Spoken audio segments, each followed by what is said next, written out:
सभी को राधे राधे। जैसे कि हम लोग देख रहे थे अशोक, यानी मौर्य वंश में हम लोग सम्राट अशोक स्टार्ट कर चुके हैं। उसमें हम लोग देखे थे सम्राट अशोक के संबंधित कुछ तथ्य देखे, उसके पुत्रों का नाम, माता का नाम, पुत्रियों का नाम, ये सारी बातों को हम लोग देख चुके हैं। उसी को हम लोग आज कंटिन्यू करते हुए आज कुछ अन्य तथ्य देखेंगे, मतलब अशोक संबंधित कुछ महत्वपूर्ण बातों को देखेंगे जो विभिन्न परीक्षाओं में बहुत ही उपयोगी होता है। चलिए हम लोग शुरू करते हैं। धर्म, धर्म को जो परिभाषा मिलता है अशोक के शिलालेखों में मिलता है। दूसरा तथा सातवां स्तंभ जो है अशोक का, उसमें धर्म की परिभाषा लिखा गया है, यानी धर्म के लिए क्या क्या करना चाहिए, धर्म संबंधित आचरण से, धर्म के आचरण से संबंधित बातों को लिखा गया दूसरा तथा सातवां अभिलेख में। जैसे देखिए और भी है, जैसे नेपाल की तराई में अशोक के 2 अभिलेख मिले हैं। नेपाल के तराई में अशोक के 2 अभिलेख मिले हैं। पहला रुमनदेही अभिलेख, दूसरा निगाली सागर अभिलेख। ये दोनों जो मिला अभिलेख नेपाल के तराई वाले इलाके से, नेपाल के तराई वाले इलाके से आपके दोनों निगाली सागर और रुमनदेही अभिलेख मिला है। तो सिर्फ आगे बढ़ते हैं, हम लोग देखते हैं बौद्ध धर्म में अशोक को दीक्षा कौन दिया। यहाँ भी थोड़ा सा कंट्राडिक्शन है, कुछ पुस्तक किसी और का नाम लेता है, कुछ पुस्तक किसी और का नाम लेता है। यहाँ जैसे देखिए दीप वंश और महावंश के अनुसार अशोक जो दीक्षा दिया बौद्ध धर्म का, निग्रोथ दिया है। वही जब आते हैं दिव्य वदान के अनुसार, ये भी पुस्तक ही है, दिव्य वदान बोलता है कि अशोक का बौद्ध धर्म को दीक्षा किसने दिया था, उपगुप्त नामक एक बौद्ध भिक्षु ने दिया था। यहाँ देखिए क्या कंट्राडिक्शन हो चुका है। तो यहाँ आपसे क्लियर पूछा जाता है दीप वंश या महावंश के अनुसार अशोक को बौद्ध धर्म की शिक्षा किसने दिया, तब हम लोग निग्रोथ मारेंगे। वही जब रहे दिव्य वदान के अनुसार, उपगुप्त दिव्य वदान के अनुसार अशोक को बौद्ध धर्म की शिक्षा किसने दिया, तब हम लोग देखते हैं, जिसे मुझे बोल देते हैं, मतलब यहाँ जो प्रश्न पूछा जाता है अशोक से संबंधित, बोला जाता है कि अशोक को दीप वंश के अनुसार बौद्ध धर्म में दीक्षित किसने किया। जब दीप वंश या फिर दिव्य वदान पूछे तो दीप वंश के अनुसार निग्रोथ और दिव्य वदान के अनुसार उपगुप्त नामक बौद्ध भिक्षु ने क्या किया था, इसको अशोक को बौद्ध धर्म का दीक्षा अपनी शिक्षा दिया था। यहाँ क्या हो गया, बौद्ध धर्म के ये अशोक अनुयायी बन गए। दूसरा चलते आगे, अशोक के अन्य घटना, अशोक से संबंधित अन्य घटना। जैसे देखिए अशोक अपने राज तिलक जिस टाइम वो गद्दी पर बैठते, राज सिंहासन बैठते, उसके 8वें वर्ष कलिंग युद्ध लड़ते हैं। पूछा जाता है अशोक अपने राज तिलक के कितने वर्ष बाद कलिंग युद्ध लड़ता है, 8वें वर्ष। और वही 12वें वर्ष क्या कहता है, बराबर की गुफा आजीवकों को दान कर देता है। बराबर की जो गुफा होता है क्या करता है, आजीवकों को दान कर देता है। आजीवक मतलब बौद्ध धर्म के एक जो भिक्षु होते थे उसको बोलते आजीवक, उसको दान कर दिया था 12वें वर्ष। कौन सी गुफा, बराबर की गुफा। वही 20वें वर्ष जाते हैं तो 20वें वर्ष में देखते हैं अशोक क्या लुम्बिनी की यात्रा करता है। अशोक लुम्बिनी की यात्रा करता है। इसका जो वर्णन मिलता है अशोक के 7वें शिलालेख में, अशोक के 7वें शिलालेख में लिखा गया है कि अशोक अपने शासन के दौरान 20वें वर्ष कहाँ जाता है, लुम्बिनी की यात्रा करता है। ये 3-4 प्रमुख घटना बता दिए हम लोग। चलते आगे देखते हैं। अब देखेंगे अशोक का जो धर्म था शासकीय आवश्यकता से प्रेरित था। शासकीय आवश्यकता से प्रेरित, यानी धर्म जो प्रचार प्रसार करते हैं इस शासकीय रूप से एक तरह से कहा जा सकता है। देखते हैं अशोक का धर्म प्रचार संबंधित। अशोक एक बहुत बड़ा सम्राट हुए, ये अशोक अपना जो क्या करते हैं धर्म प्रचार के लिए अलग अलग व्यक्तियों जो अलग अलग जगह भेजे हैं, उनसे किस व्यक्ति को कहाँ भेजा है, किस व्यक्ति को कहाँ भेजा, इसकी चर्चा हम लोग देखें। जैसे श्रीलंका में इसने अपने पुत्री और बेटे को, यानी महेंद्र और संघमित्रा क्या बोलता है, श्रीलंका भेजता धर्म प्रचार के लिए, यानी धर्म का प्रचार प्रसार किया जाए अशोक देखिए, अशोक क्या होता है, कलिंग युद्ध के दौरान ही अशोक कलिंग युद्ध के दौरान इतना रक्त रंजित दिखता है, खून लथपथ, वहां से इसका धर्म परिवर्तन हो जाता है, हृदय परिवर्तन हो जाता है। यही सब वो, ये आखिरी युद्ध होता है अशोक का। इस युद्ध के बाद वो कभी युद्ध नहीं करने का कहता है, शपथ लेता है। यहाँ से वो धर्म की राह पर चलने का प्रण लेता है। उसी दौरान जब धर्म प्रचार पर शुरू करता है, मतलब चलने के पथ पर चलने के लिए निर्णय ले लेता है, तब जाके करते हैं धर्म प्रचार बहुत जोरों से करते हैं।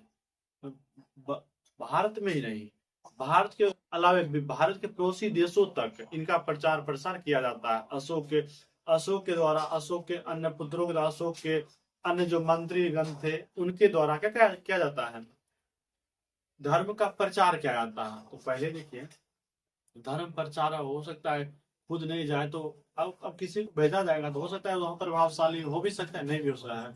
और अशोक जब तक रहते हैं तब तक तो ये एक सम्राट जो बोलते हैं ना, एकदम विशेष प्रकार के सम्राट, इसके जैसा अद्वितीय सम्राट थे ये, बहुत ही खतरनाक। तब तो इनके नाम के पीछे सम्राट अशोक लगाया जाता है।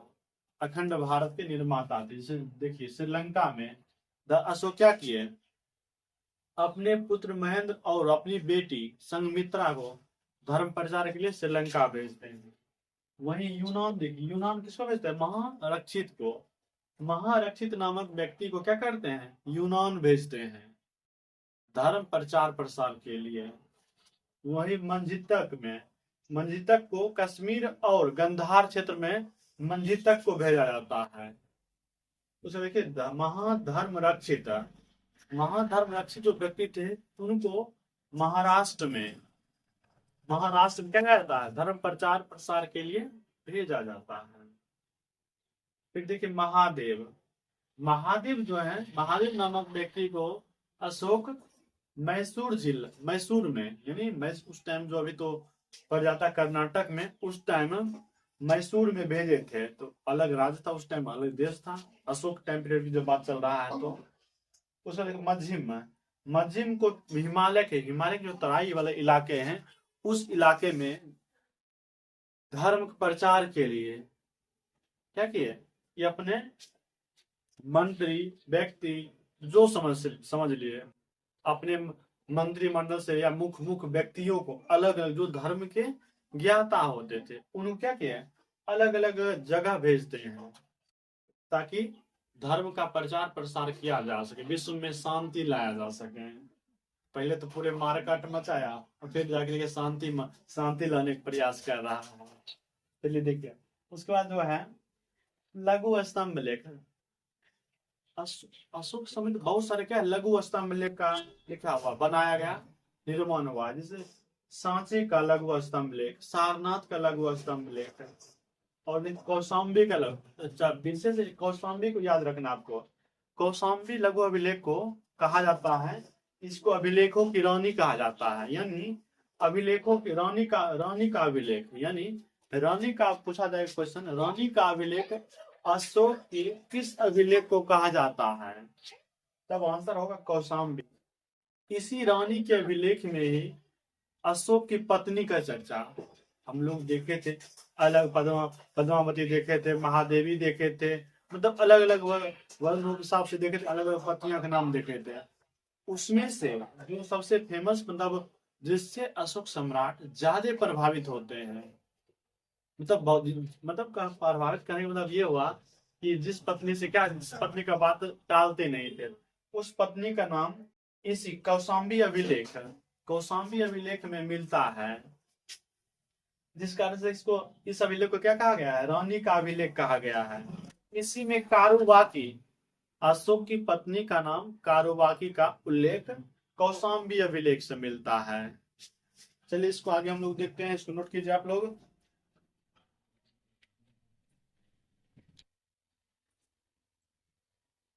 उसके बाद जो चर्चा होता है, एक और अभिलेख है, रुमनदेही अभिलेख है। रुमनदेही जो अभिलेख है,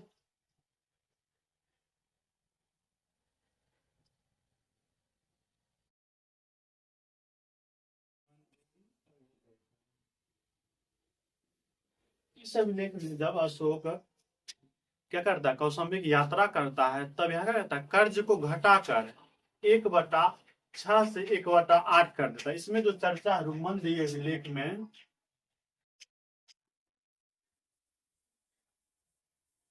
कर को 1/6 से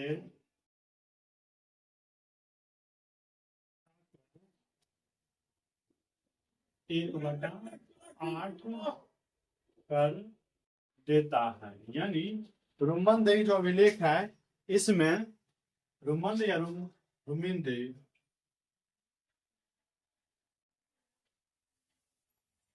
रुमिनदेही अभिलेख, इसमें क्या करता है अशोक, जब अशोक यात्रा करते तब यहाँ कर को 1/, पहले यहाँ इस जगह से पहले क्या करता था, कर 1/6 भाग है, मतलब 6 उपज में से एक हिस्सा क्या करते थे, अशोक लेते थे। जब अशोक यहाँ जाते जाते हैं तब कर्ज को घटा देते हैं, यानी अब 8 उपज में से एक उपज लेंगे, ये हो गया। और इस अभिलेख का सबसे छोटा अभिलेख है, रुमनदेही अभिलेख है सबसे छोटा अभिलेख है। पूछा जाता है अशोक के सबसे छोटे अभिलेख निम्नलिखित में से कौन सा, तो रुमनदेही जो अभिलेख है सबसे छोटा अभिलेख है। आप शुरू के लिखे, उसके बाद चलते हैं हम लोग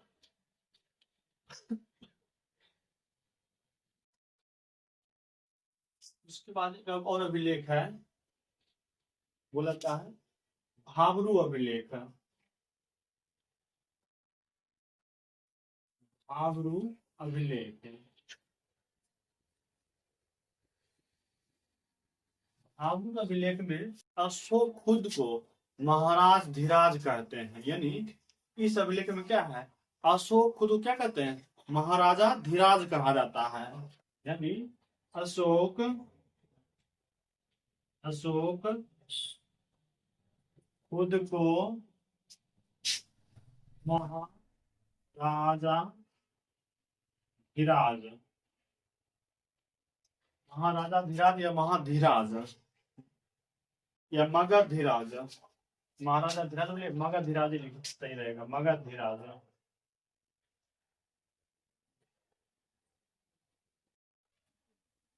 मगध धीराज। यानी खुद को, यानी भाबरू अभिलेख में खुद को बताता है कि हम मगध के सम्राट हैं। इसी अभिलेख में, भाबरू अभिलेख में ही अशोक के पुत्र राहुल की चर्चा है, सॉरी बुध के पुत्र, बुध के पुत्र, अशोक ने बुध के पुत्र, भगवान बुध के पुत्र की चर्चा, भगवान बुध के पुत्र की चर्चा भाबरू अभिलेख में मिलता है। यानी इसी अभिलेख में सम्राट अशोक क्या बोलते हैं कि ये मगध गए तो महाराज, मगध के शासक मगध नरेश यानी मगध धीराज थे। और इसी अभिलेख में ही भगवान बुद्ध, जैसे हम लोग बौद्ध धर्म पढ़े थे, देखे थे, भगवान बुद्ध के पुत्र का नाम राहुल था, तो राहुल की चर्चा, भगवान बुद्ध के पुत्र की चर्चा, यहाँ लिख दीजिए, भगवान बुद्ध के पुत्र राहुल, राहुल की चर्चा मिलती है। ये बात हो गया, यहाँ भगवान बुद्ध के पुत्र राहुल की चर्चा मिलती है, ठीक। यहाँ से फिर चलते आगे, इसी अभिलेख में लिखा हुआ है कि जो अशोक जो है, अशोक सम्राट अशोक अपने शासन के चौथे वर्ष, अपने शासन के चौथे वर्ष बौद्ध धर्म की दीक्षा लिया, यानी बौद्ध धर्म ग्रहण किया है। अशोक अपने शासन के चौथे वर्ष बौद्ध दीक्षा लिए। यानी भाबरू अभिलेख में, भाबरू अभिलेख जो है, भाबरू अभिलेख में सबसे पहले बात पूछा जाता है कि अशोक के किस अभिलेख में अशोक ने खुद को मगध का धीराज बताया, तो भाबरू अभिलेख, और भगवान बुद्ध के पुत्र राहुल की चर्चा अशोक के किस अभिलेख में है? तो भाब्रू अभिलेख, उसमें भी।